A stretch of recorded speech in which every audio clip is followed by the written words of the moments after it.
All right, Krishna, everyone. This is acyuta-bhava from Nightlight Astrology, and today I'm taking another question from a viewer. I'm taking a little break from my Bhakti Upanishad series while I'm out of town visiting family, but I will be returning to that next week, just for those of you who have been wondering when that series will resume. So thanks for your patience in the meantime. I thought this was a pretty interesting question that seemed like a good one to make a Q&A video on. So I'm going to go ahead and dive in. So this viewer said, I'm having an inner battle regarding religion. I think what you speak about with bhakti is absolutely beautiful, and I'm mesmerized by chanting the songs and the prayers that I'm listening to. But I don't fully immerse myself because I'm concerned about the characters and this nagging within. And I'm simply ignorant because I've not studied, but I'm afraid that these characters were created simply in someone's fantastical mind once upon a time, and created these characters and stories that have no truth, just stories. And these gods, lords, demigods are fictional. But that said, even the fact the readings and chants and prayers can uplift one's soul so greatly, how can that be bad? So, a great question, and a question that I think a lot of people ask and a lot of people have concerns about. Um, so, I can speak as usual from, I guess, my own understanding, which may not be so great, but also from what my teachers have said and what the yogic scriptures and philosophy have said. Um, the I think first of all, there's absolutely nothing wrong with starting with the basics. With bhakti, the basic is, you know, you're a spirit soul, your body is temporary. As a spirit soul, you're a little part, like a spark to the fire. You're a little part of the divine source, God. Um, and, you know, we use our free will to either connect with and immerse ourselves in our true spiritual nature and in our relationship with source in the way that we live our lives, or we turn away from that, acting as though I'm only the body and this temporary existence, and the only things that matter are my isolated and separate desires and personal wants. Most people that are spiritual, I believe, have no problem with the basic premise of bhakti, which is that you're a spirit soul, and the happiness that you crave is found in living a spiritual lifestyle that connects intentionally to your source. But um, so, in that sense, I don't think that bhakti is proposing anything that is that difficult to accept. My own ayahuasca experiences, my own spiritual experiences have led me to believe, that I'm a spirit soul, that God is real, that I have a connection with God in my heart. My ayahuasca experiences have led me to believe that. My yoga experiences have led me to believe that. My astrology experiences, my growing up in the Christian church experiences. So different faith paths have taught me the same thing or have reinforced the same basic thing. You're a spirit soul, your connection to source is the number one priority in life in order to find happiness that actually fulfills us on a soul level. So, like, if you can get down with that, then I think, and if that's what the spiritual path helps you to um, grow and cultivate in your life, then in bhakti, certainly in the bhakti yoga tradition, we would say that those are viable, valid spiritual paths. So that's like the ecumenical broad definition of bhakti. It's not relegated to India or to Indian cultural figures or icons or myths or stories. In the Bhagavad Gita, Krishna says that he has innumerable forms, more than you can count, and that these forms come to the individual spirit soul in specifically according to that soul's nature and according to that soul's desires and according to the place that that soul is in along the pure spiritual path.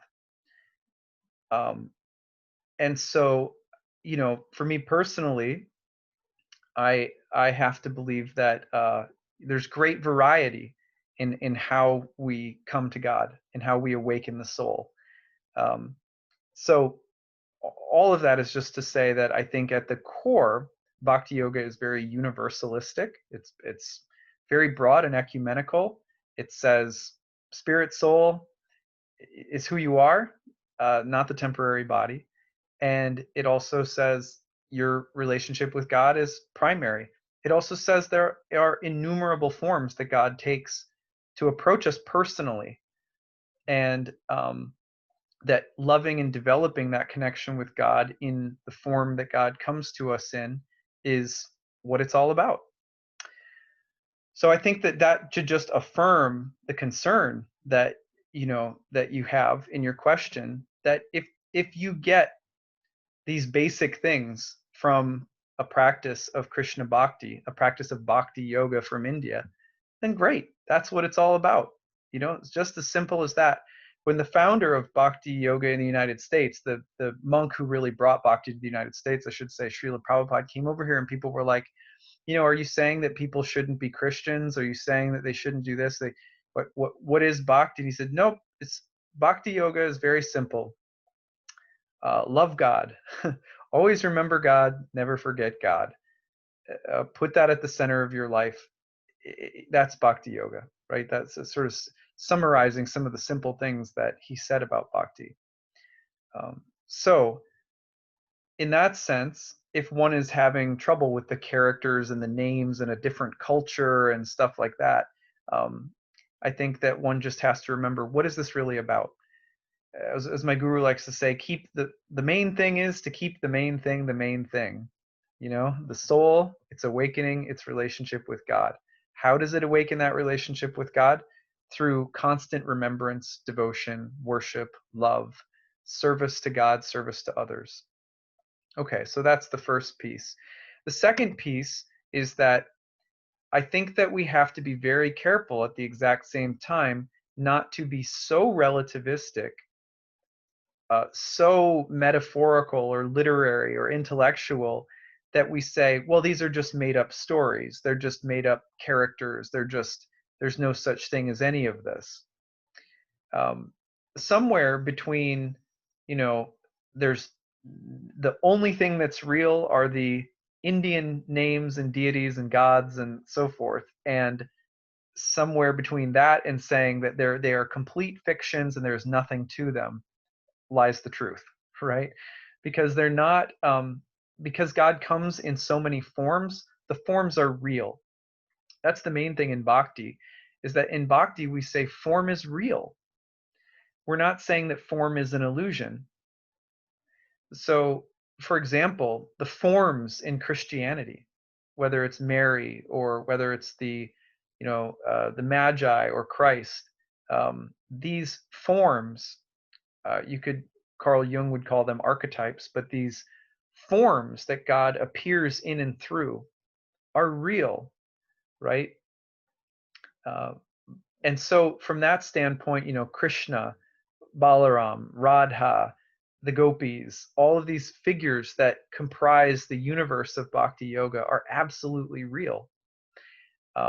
But they're real only in the sense that they can only become real when one enters into a real relationship with them. That's the way that I would say it. And perhaps my teachers may adjust that. Maybe my understanding is not so good, but I would say that it's the relationship with the practice, with the tradition, that takes the iconography and makes it more than just a stone statue on an altar somewhere. Right? In Christianity, there was a big debate over, the Eucharist. Does the bread and the wine actually become the body of Christ? Like literally? And the answer to that from the standpoint of Bhakti Yoga is yes, and there is a sense also in which the bread is still bread. It's still just bread, and it's more than bread at the exact same time. So form really matters. The form of the soul is real, not an illusion. The forms of God, so many, are real and not an illusion. So Krishna, in this sense, is real. So are all of the other characters and gods and demigods and so forth. Um, but you know, um, there is a way. If you think about it, there's a way in which the mayor in my city, he's real, or she is real. But how real is he or she until I actually have interaction, or I start to come into contact with things that the mayor has done or said or made? Or so reality in bhakti, I would say, as I've read the scriptures and philosophy, is relational. It means that when you relate to these characters and these forms and these scriptures and these stories, that their presence becomes real. There, it's always real. So it's not that it's a fiction that it only becomes real if you relate with it, otherwise it's just made up. It has an eternal reality to it, but it's awakened and activated through our relating in the soul. So in similar ways, like for example, the cosmology of the Amazon that I encountered over 10 years of drinking ayahuasca. I knew nothing about it, and it wasn't very real to me. It was sort of sounded pretty fictitious. But when I went down and interacted with shamans and got into the realm of ayahuasca shamanism, the plants, the plant teachers, the stories, the spirits of the plants, so many things that were seemed like just symbols or myths or metaphors became very real, living spiritual presences and beings. And I think that's how it works in most spiritual traditions. And this is why it's said that God takes on so many different forms to approach us and meet us where we are relationally. I hope that this is helpful. Um, at the same time, I would consider it appropriate. I fully support people being suspicious and even protective of someone who comes along and says, there's only one form that God takes. There's only one way of understanding or relating to God in the heart. These stories are it. They're the only way, When that comes around, that's when I start, closing down. My heart closes down, my mind closes down. And I go, no, like, because I've experienced God in a lot of different formats through, a lot of different rich traditions. Now, I'll also say this to close, which is that sometimes people will take the multiplicity of God, and the ego will use that as a way of escaping the need for deeper commitment. There is a great author that I read, my wife got me to read, called Eknathaswaran. Maybe some of you have heard of him. And Eknathaswaran has a book that he wrote on prayer. And one of the things that he talks about is the way in which prayer, when you find a prayer that you love and you repeat it over and over, over and over, little by little, word by word, very mindfully, and make it a practice, say the Serenity Prayer, or maybe an Indian prayer, or some other kind of prayer that connects you to God, that it's the saying of that prayer over and over and over again that starts to build a very deep, deep connection. So similarly, the other reason that it's important to not go down the path of this is all just, made up fiction, and these are just like almost being too dismissive of these forms and gods and stories and so forth, is that the soul, in order to connect with God, we say in Bhakti Yoga, needs very deep level of devotional focus and commitment over a long period of time.